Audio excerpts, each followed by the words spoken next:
Oh man, new Cynthia Rothrock review. This is gonna be sweet.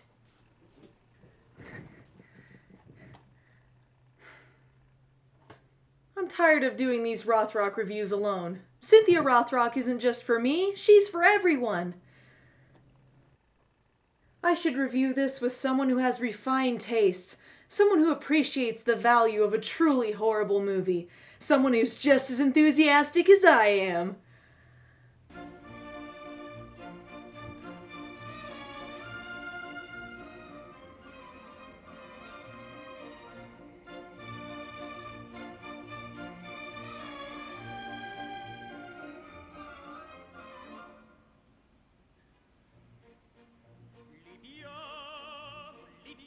Hey, Nostalgia Chick! We're gonna review a movie together, Kay? How did you get in my apartment? You're gonna love it. It's a Cynthia Rothrock movie. No, seriously, how did you get in here? In my bed. Like, have you been there all night? And day? It's like 5 p.m. Nella! Is that Honor and Glory starring Cynthia Rothrock, the 5-time undefeated world karate champion in forms and weapons? Hell yeah, it is! I'm gonna go make celebration cookies! Cookies? So what do you say, Nostalgia Chick? You wanna review this thing? I guess. I don't really have anything better to do. Sweet! Let's get this started. So get this, Cynthia Rothrock made another movie with... Whoa there, slutbag. Who's Cynthia Rothrock? Cynthia Rothrock? Only the greatest martial artist ever! You mean like Jean-Claude Van Damme? No. So anyway, this movie is made by Godfrey Ho, who you might recall as the director of Undefeatable, my first review, and also one of the most unintentionally hilarious movies ever made. Did you like my Undefeatable review, Nostalgia Chick? Sure. Yeah, if we're gonna get this review done, we should probably get the ball rolling. Don't you think? Allow me to use the back of this DVD to summarize. Cynthia Whatsit is an FBI agent who's trying to keep some sort of nuclear thingy from some bad guy. The back doesn't elaborate on the plot much since the movie is banking on the leading lady star power. Which begs the question as to who the target audience is. On the one hand, it could be about female empowerment. On the other hand, there's the drooling Neanderthal male quotient. The DVD is horribly vague about what it's advertising. It really seems to be catering to the boobs crowd. Whoa. What are you doing? I'm analyzing the film. You see, it's really important to gain like a perspective because the socio-political... Did you just fart? That's what I think of your stupid analysis. We're not here to think. We're here to watch a Cynthia Rothrock movie. But that's not really what I do. I like to present a non-linear analysis of the film and like to weigh the pros and cons of whatever the conveyed message is meant to be. Whatever. This is a crossover. Have some fun with it. You mean like just make fun of the movie? Not just any movie. A really, really stupid movie. By the way, if you loved Undefeatable, this one brings back most of the cast. Happy day! So the film starts out in Hong Kong at the FBI headquarters, I guess. Let's see this fantastic martial artist at work. First kick of the movie? Not even close to the target. After a short sissy slap fight, we find out that Rothrock's character, Tracy, is being sent back to the States for secret business and, oh, I guess the credits are starting. That was abrupt. A Godfrey Hall film? Oh yeah, Godfrey Ho went by that sometimes. See, this is just a cheap attempt to Americanize everything. Why do we have to water down other cultures to fit our standards and... Hey, no analyzing! But that's what I do. I mean, it's so hard not to be, like, thinking and... Would it help if you got a fart joke out of your system? Maybe.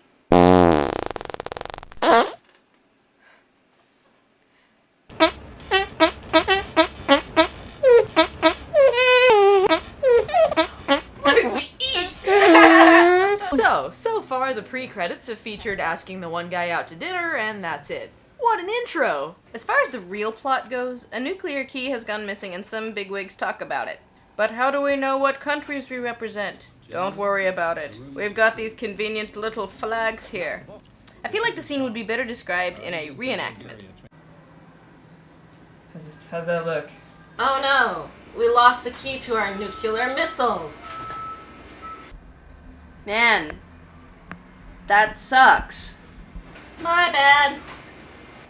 But how will we fix this?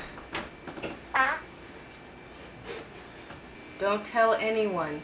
That'll fix all of the problems. But how? The cover of this movie is a bit of a lie. While Cynthia Rothrock is in it, the focus is mainly on her character's sister Joyce. She's a reporter determined to get the full scoop on this completely secret nuclear crisis. While doing a piece on a nuclear rumor, not sure why she had to be in the field for that one, but whatever. While doing this piece, she gets hassled by the daughter of a senator who she basically ran out of office by reporting a scandal he was involved in. The backstory isn't important. All you need to know is that somehow this reporter and this senator's daughter both know Kung Fu. That sounds awesome! It is. It is awesome. You lying bitch, I'd love to rip your throat out! Eat product placement, bitch! Oh yeah, well I'll cut you! And the world's poorest excuse for a fight scene goes to... I'll drive. Oh, you want to drive? Ding ding ding, we have a winner! Got it.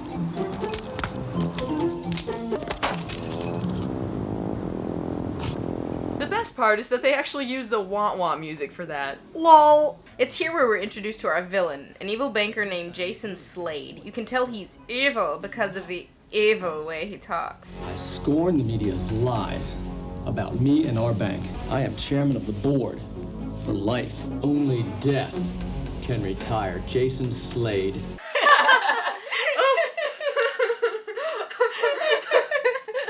As you can see, he's the best character ever. Joyce, however, has evidence against him, showing it to Tracy because why not? $1 billion lost.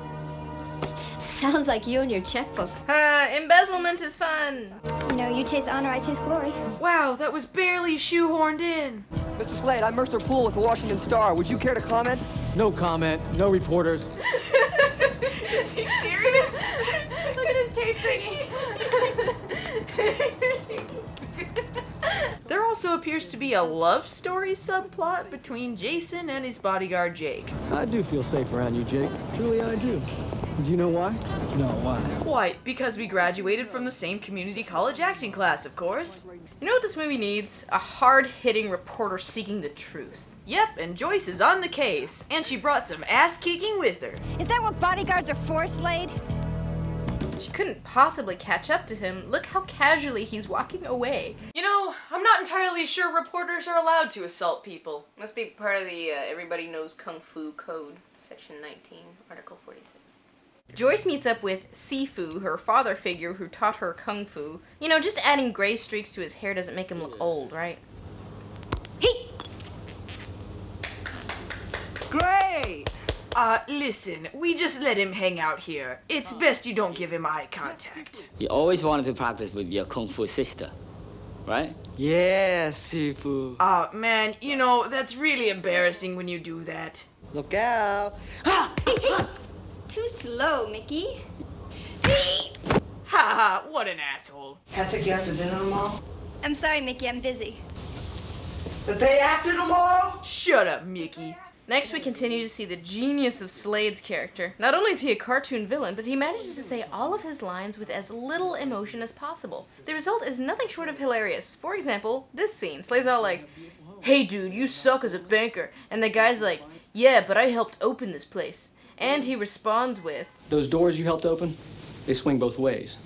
Don't let them catch you in the ass on your way out. Then the next scene he's like, "Oh man, check out my sweet windbreaker and tennis racket." That's what we do in the 90s. When these guys show up and say, Consider this your resignation. and this one guy's like, and then he's like, and Slade doesn't even bat an eyelash at the murder attempt.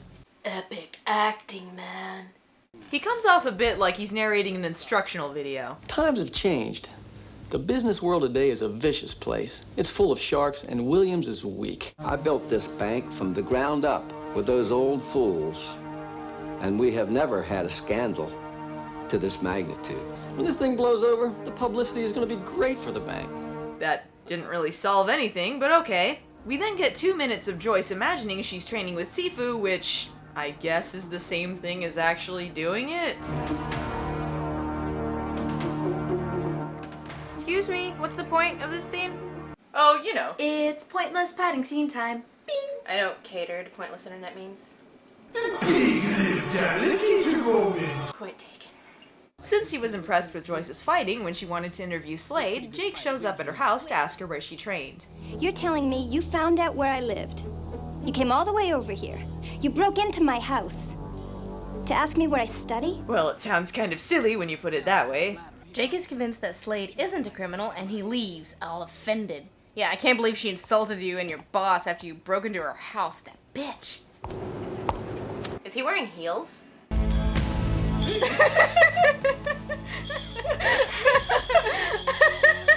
Just stop, dude! This review doesn't even need us anymore! Where did a banker find time to learn martial arts anyway? Allow me to introduce you to the film's second most hilarious character, a pimp named Silk.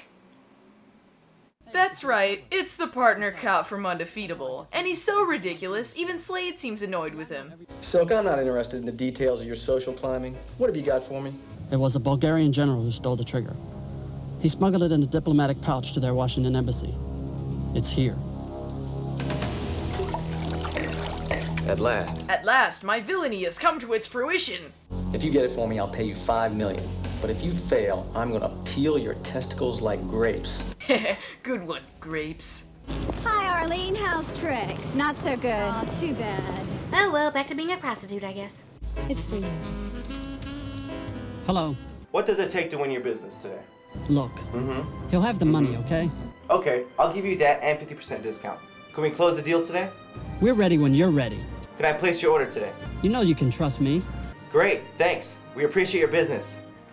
Woohoo! It turns out that Silk is on the phone with Tracy and Joyce's dad, who raised Tracy while Joyce stayed with her mother. Oh no, he's involved with criminal dealings! This is totally distressing it. Nah, I'm just kidding. I don't really give a crap about the dad subplot. Bodyguards? Shit. You look more like the Three Stooges. Yeah, if there were two of them, I guess.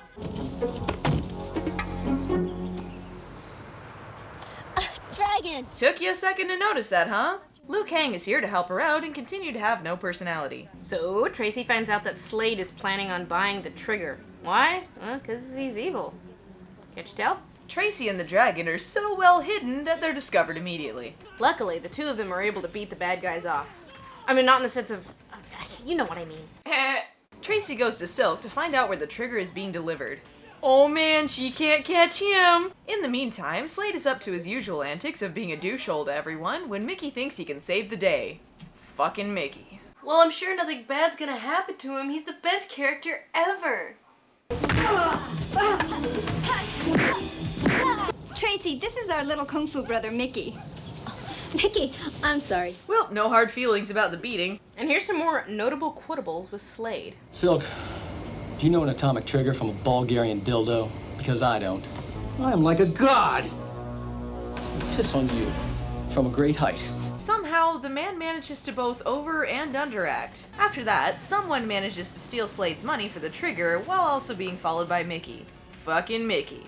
This makes Slade none too happy. What?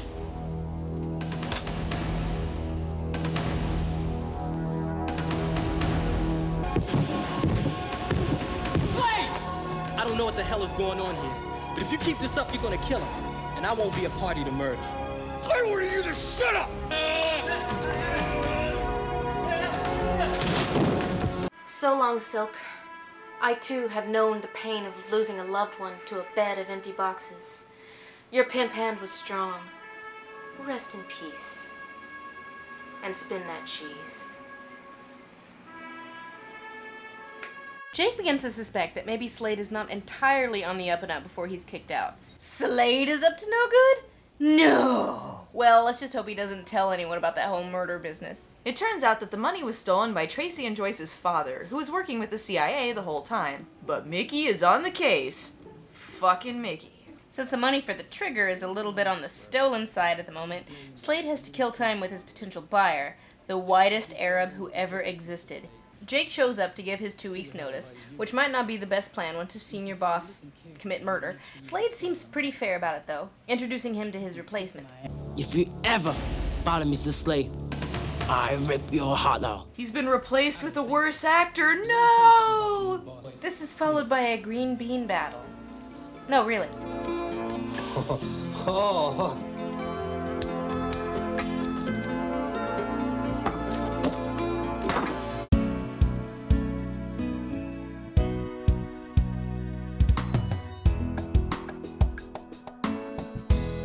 Got a little drool there.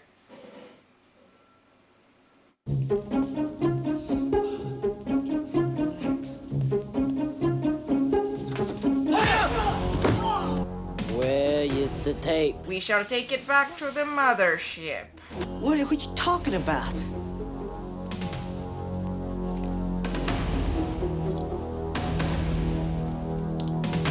Tape. Hey!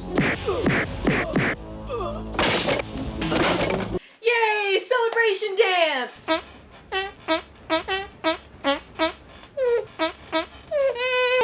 After Mickey's unfortunate survival, he tips Joyce and Tracy off that their father was involved in stealing the trigger. Perhaps if you're trailing a criminal, you shouldn't keep pictures of him all over your house, which is probably why he ends up getting kidnapped. Slade has him. We gotta go. He loves you so much. Oh, well, thank goodness for that piano intermission. That wasn't inappropriate or anything. Try your ass! Whoa, language! Tracy, Joyce, Jake, and the dragon show up at the arcade factory? No, whatever it is, to rescue their father and take down Slade. I'll entertain the girls.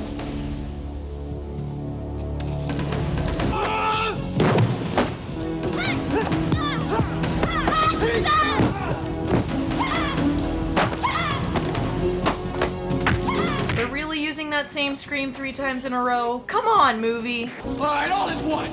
Come on! Or one at a time works too. Fatality. Okay, here's how they get rid of Slade. Get ready for disappointment. They wrap him in a tiny net and the police show up. I'm serious. Joyce actually says the words, "You're finished, Slade!" It's like they didn't even care at this point. Oh yeah, and only death can retire Jason Slade! Only death can retire Jason Slade! The end! So what'd you think? That was actually pretty fun. Stupid, but fun. I knew you'd see it my way! I liked it, Lupa! Ah! Todd?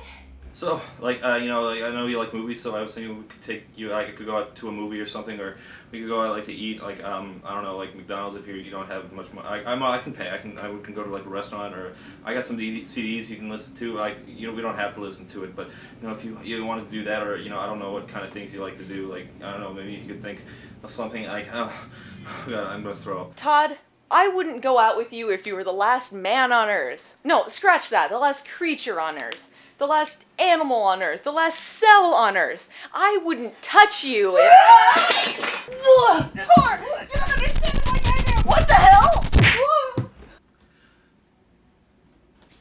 You can have him. I don't care. There can be only one. The cookies are ready! Now I got a hostage. Oh, that's a little rude, don't you think? I'm sorry. Oh, no, it's okay. I feel bad now. Oh, don't do that. It's okay. It's fine. Yeah, I can take it hostage. we never really hang out. We should have lunch sometime. You know, that would be really nice. That would just be fantastic. We should do that. Are you free Monday? Monday? I'm sorry. Were you two in the middle of a fight or something? Yeah. Oh, okay. Well, you know what? You guys just finish up. Like, call me. Okay, all right. I'll see you. Bye. Whoa! Did you just try to kill me with a butter knife? It's Nutella, bitch!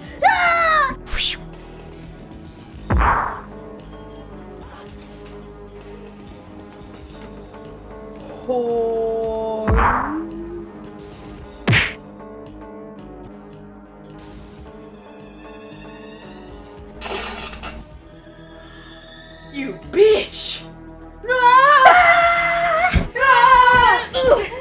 Edward is cuter, just like I imagined Todd is probably. Well, Jacob is more emotionally supportive. He'll never love you, bitch! I'll save you, Lupa! Doesn't anybody want some cookies? Cookies? I want cookies! Yay! I'll pour them now!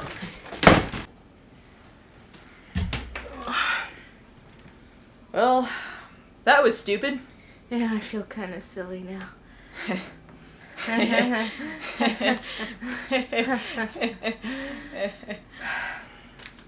Truce. Truce.